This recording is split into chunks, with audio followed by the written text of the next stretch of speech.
family. Back this week again, so you can be a part of my journey that I'll be on.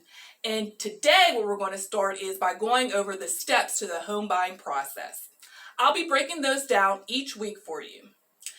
But for today, we'll be going over step 1 of the home buying process, which is to see if you are pre-qualified/approved to purchase a home and for how much. This way, you will not be wasting your time and the agent will not be wasting their time showing homes that you may not be able to afford or not qualified to even purchase at this time. Here at Berkshire Hathaway's Home Services, the Preferred Realty, we have a business affiliate, which is West Penn Financial Service, which is a mortgage banker to help with providing purchases and refinance loans secured by real estate.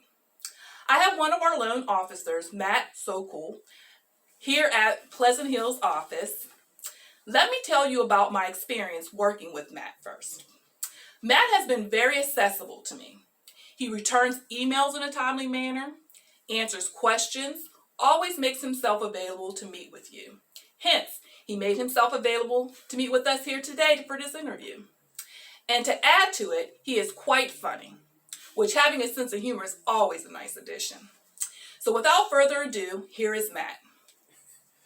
Hello everyone, and thanks Leah for the introduction and for having me. I'll try to live up to the introduction and hopefully get some good information out to the family here today. So what I wanted to talk about was exactly what Leah said is the number one step, and completely agree, is getting pre-qualified or pre-approved for a potential mortgage when thinking about buying a home. So when we do this, what do we look at, and how are we determining what someone would qualify for? It really does come down to the monthly mortgage payment.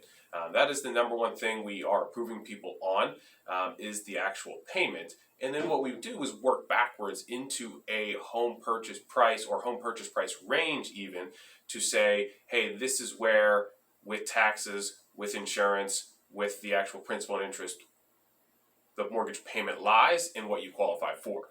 So really it's a lot of confirmation information, but also getting those definitions out to the consumer to hopefully help them make the best decision for themselves. So the common questions that I would get is what do we look at, and Matt, how can I be prepared as a consumer to get pre-qualified or pre-approved?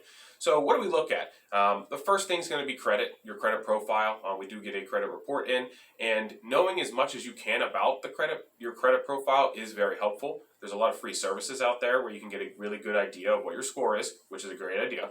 Also knowing just your actual debts on your credit report, what the payments are, what the balances are, when those payments are due, is very, very helpful. Documentation-wise, when we get into income and we get into funds available for the purchase, this is where the documentation comes in. Knowing where your funds are coming from is very helpful. Not knowing is okay.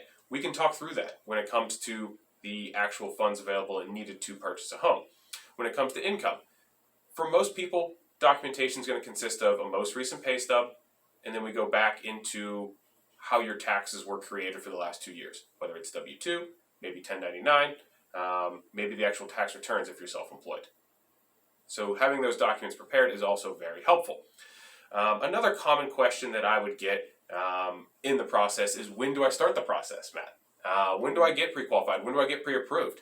Really, if you're thinking about it, the time is now. It's always, from my angle, never too early, and we always urge to do it as soon as possible. That way we can build this foundation of the pre-approval, pre-qualification. It does not need to be an end-all. It can be edited during the process, and I think that's a key that not everyone understands, is we do it once, and that's great, but we can come back to it at any point and make changes to help the consumer understand what the payment would look like for a specific property, and make sure that they qualify for that property in advance. So those are some of my tips and tricks. I hope it was helpful, and if you guys ever need anything, let me know. Well, thank you so much, Matt, for all your information that you gave to the family. I know that this will help many of you when you're thinking about buying a home.